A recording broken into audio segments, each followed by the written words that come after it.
Hey guys, so today we're going to be looking at more petty revenges. Yeah, let's just get right into the video. Husband's mistress was rude to me, so I ruined her favorite thing twice.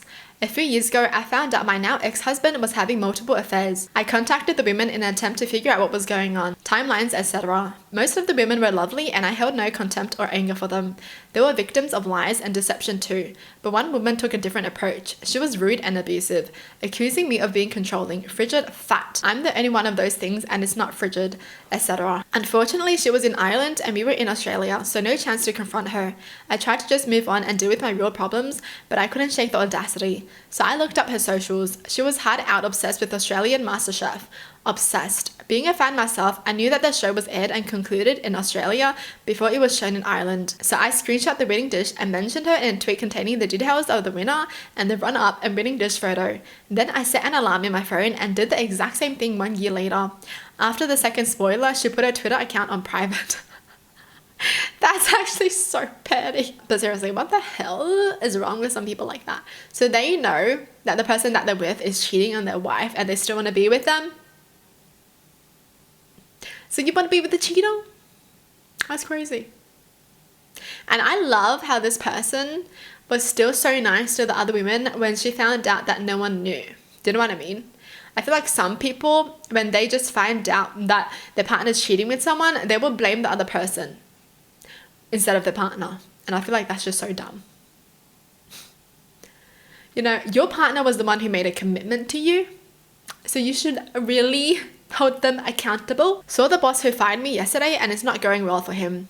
3 years ago, I was fired from a stained glass studio where I worked as an artist, glass painter and designer for being vocal about company safety.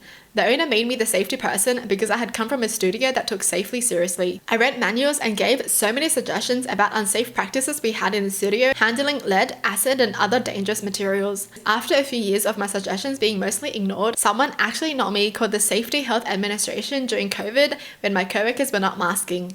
The boss suspected it was me since I was the most vocal about safety, and they rehired my replacement shortly after, removed my safety person duties, and fired me after enough time had passed that it wouldn't look suspicious. They cited lack of work, but had just hired someone and were firing me instead. It doesn't add up. All in all, this was a place where my contributions and expertise were largely unacknowledged and unappreciated.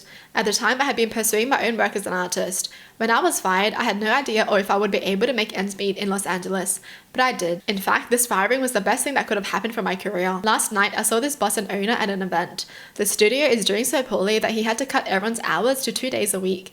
Many people are looking for new jobs. He said, I heard you had a show. And yes, I actually have a solo show with a major gallery and have more than 30k in savings and so much work on the horizon. I'm booked through 2026. I said, yes, things are going really well and flashed him a huge smile. Success is truly the best revenge. Wow, yes.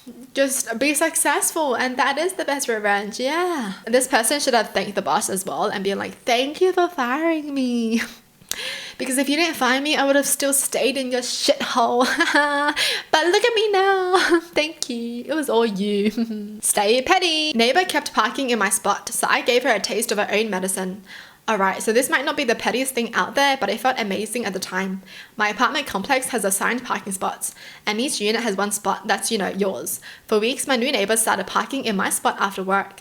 At first, I let it slide, figured out she just got confused or whatever, but when it kept happening, I left a polite note asking her to please use her own spot. The next day, I came home, yep, her car's there again. She crumpled my note and left it under her wiper, like she was proud of ignoring it. So I decided I'd just use her spot instead. Every day without fail, I parked right in her designated spot. It took 2 days before she started leaving notes on my car asking me to stop. I kept switching spots with her until she finally knocked on my door to confront me. I just acted clueless and told her, oh, I thought you were doing a swap since you were using mine. She sputtered out some excuse, but she finally stopped. Now every time I pull into my spot and see her car not there, it's a tiny little win. So the neighbor had her own spot, but she wouldn't use her own spot. Hello? Are you dumb? Are you a dum-dum? Seriously? Bully embarrassed herself at reunion and I let it happen. A woman I went to high school with grew up to be a self-obsessed, obnoxious lawyer who asked on my Facebook wall whether my kids have autism because I let them watch too much TV. Go F yourself. So at our 30-year reunion, she came right up and hugged me like she wasn't the biggest asshole around. She was wildly underdressed in jeans and t-shirt. Immediately, I noticed that her fly was down, and not just down, but gaping so her panties showed. This is so petty. I saw it. I smiled at her, made small talk for a moment, and moved on with my evening. It was a pretty big break of girl code, but seeing her fly down in all the pictures posted to Facebook that night, I'm not gonna lie, it felt pretty damn good. Oh! Yo, okay, this is good. This is good. I thought she was actually gonna confront her and let, everyone know, but hey, this is so much better. The fact that the pictures can't be undone, right? It's gonna be there forever. That's so embarrassing. Oh my gosh.